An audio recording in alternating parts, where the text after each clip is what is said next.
Hi friends, welcome to Ammu kitchen. వచ్చేసి friends, ఇప్పుడు chicken, వంకాయ, ఆనియన్స్, పచ్చిమిర్చి, టమాటా, బంగాళదుంప వచ్చేసి ఫ్రెండ్స్ బీప్ పిండితో కర్రీ వెనకటి రోజుల్లో మా నాయనమ్మ చేసినట్టు చేద్దాం. ఇది మామిడికాయ లోపల ఉన్న పిక్కలు చూస్తున్నారు కదా, అవి నానబెట్టుకోవాలి ఫ్రెండ్స్. అలాగే కొంచెం చిన్న గ్లాసులు, టీ గ్లాసులు అంత బియ్యం అలాగే నానబెట్టుకోవాలి. అవి కూడా ఇప్పుడు ముందుగా వచ్చేసి స్టవ్ వెలిగించుకుందాం ఫ్రెండ్స్. అయిపోయింది. కొత్తిమీర, కరివేపాకు ఇదంతా చూస్తున్నారు కదా. ఇప్పుడు వచ్చేసి ఫ్రెండ్స్, ఇప్పుడు కారం అలాగే 2 స్పూన్ల కారం ఫ్రెండ్స్ దాంట్లోనే వేసేసుకుందాం. ముందు వీడియోలో కూడా చూపించా. కొంచెం పసుపు, ఇది కూడా ఆయిల్ హీట్ ఎక్కాక కొంచెం దాంట్లో అల్లం వెల్లుల్లి పేస్టు, అలాగే గరం మసాలా పౌడర్, అలాగే దాల్చిన చెక్క, జీలకర్ర పౌడర్ ఫ్రెండ్స్.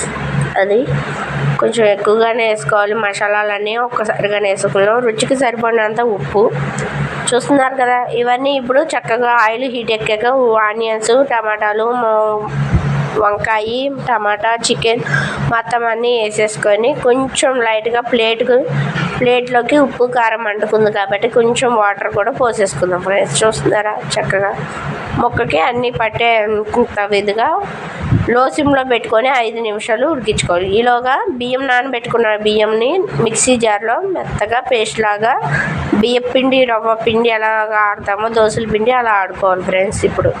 ఇప్పుడు వచ్చేసి కొత్తిమీర, కరివేపాకుని కోసుకొని చక్కగా వాటర్లో కలుపుకోవాలి. చూస్తున్నారు కదా.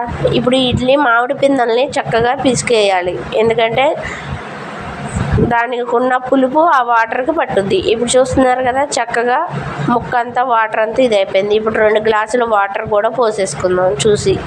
కలుపుకొని చక్కగా ముక్క అంతా ఉప్పు, కారం, మసాలాలు అన్నీ దిట్టంగా పట్టుకున్నాయి. చూస్తున్నారు కదా.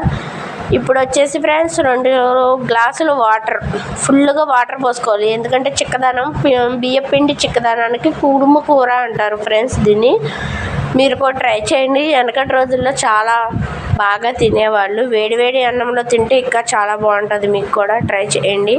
ఇప్పుడు చక్కగా దగ్గరికి ఉడికిపోయేట్టుగా చూసుకోవాలి. ఇప్పుడు మామిడి పిందెల్ని పిసుకున్న పక్కన పెట్టుకున్న వాటిని కూడా వేసేసుకుందాం. ఎందుకంటే ముక్కకి పులుపు అనేది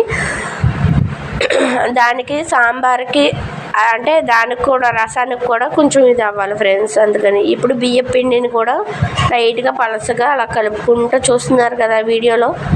ఈ ముందుగా చూస్తున్న వాళ్ళైతే సబ్స్క్రైబ్ చేసుకోండి ఫ్రెండ్స్ ఈ వీడియోని.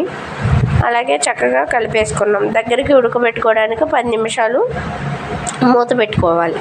కొంచెం కొత్తిమీర, కరివేపాకు ఫ్రెష్గా కడుక్కొని పక్కన పెట్టుకున్నాం కాబట్టి ఉడికేదాకా తిప్పుకుంటూ ఉండాలి ఫ్రెండ్స్ అలాగా.